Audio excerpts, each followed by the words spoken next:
Hello guys, and welcome to my channel once again for another Super Sunday video. As all Europeans know, the winter is here, and by that the de-icing procedures are very common in Europe in these days. Today we'll take a closer look at the de-icing and anti-icing procedures with Sim Labs Airbus A320 Addon and Ground Services X. Stay tuned if you want to know more about preparing the aircraft for de-ice and anti-ice treatment and then performing the treatment. I will also take a closer look at every de-ice and anti-ice fluid before starting with the video. By that, don't forget to leave me a like after the video, and please don't forget to subscribe to my channel. So let's get started. Okay, so to start with the de-icing procedures, we firstly need to know when will the ice accumulate or occur on the aircraft. So the main reason for icing is definitely the temperature and the moisture. When on ground, the icing condition exists when the outer air temperature, or OAT, is below 10 degrees Celsius and the visible moisture in any form is present. And the icing conditions also exist if there is a standing water or snow or a slush at the airport ramp and the temperature is still below 10 degrees Celsius. So in many cases, if there is a temperature below 10 degrees Celsius, there is any kind of fog or there is snow or rain falling, the pilots will request the de-icing or the anti-icing treatment. But the pilots can also determine to request de-icing or anti-icing if the icing conditions are not met, but they think that the treatment is necessary for the aircraft. Okay, as now we know when the icing conditions exist, we can talk about the de-icing and anti-icing fluids. So there are 4 fluid names and fluid types from 1 to 4. One of the fluids is made only for de-icing, but the other 3 are also used for anti-icing.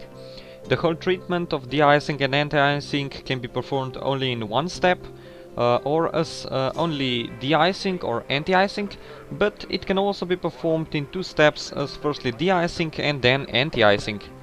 When the treatment is completed, every fluid has its own holdover time, which means that the de-icing operator will let you know how much time you still have left until the fluid will need to be sprayed again to reduce the risk of the ice buildup. And now let's check all the fluid types. The first fluid is the fluid type 1, and it is used for de-icing purposes only, which means that its main purpose is to remove ice, snow or frost from the aircraft. It is sprayed hot and the fluid is in orange color.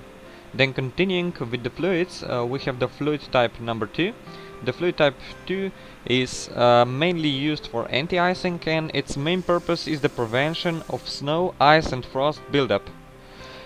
This fluid is commonly sprayed on larger and faster aircrafts, as the fluid will remain on the aircraft till about reaching 100 knots.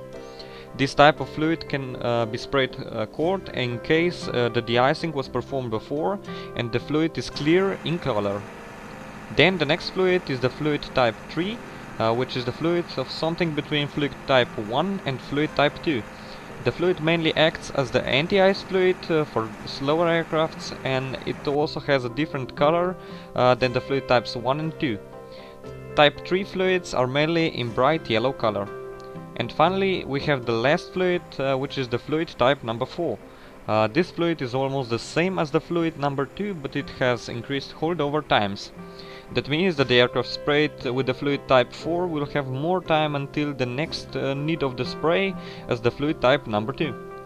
And the fluid type 4 is mainly green in color. We as a flight simmers can also simulate the de-icing procedures with different add-ons. For instance, if you're using the Ground Services X or GSX, then you can treat your every aircraft at any airport. And as you can see, the GSX also uses different fluid types and of course different colors for spraying. And by that I can also say that the treatments are also simulated with the Sim Labs Airbus Addon, where you can apply different fluid types on aircraft without having any other add-on. The aircraft itself will take care of the ice and or anti-ice, and the fluid will also be sprayed all over your aircraft, and the textures will represent that the fluid type is sprayed all over your aircraft. And I have also forgot to tell you where the de-icing treatments are performed normally. And usually in Europe the de-ice or anti-ice is performed at aircraft stand or just before entering the runway on designated areas.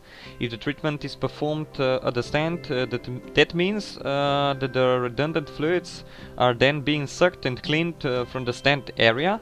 But in case the treatment is performed at the designated area, then there is a big possibility that there are drainage channels built specifically for the redundant fluid types.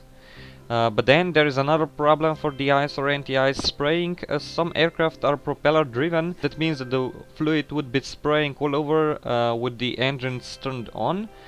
Which means that some propeller-driven aircraft needs to perform de-ice just before starting up the engines, but they can have the GPU connected or the ground power unit while the treatment is in progress, so the electricity is provided.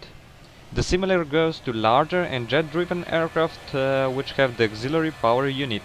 The APU should be turned off in case of de-ice or anti-ice, but the engines could already be running.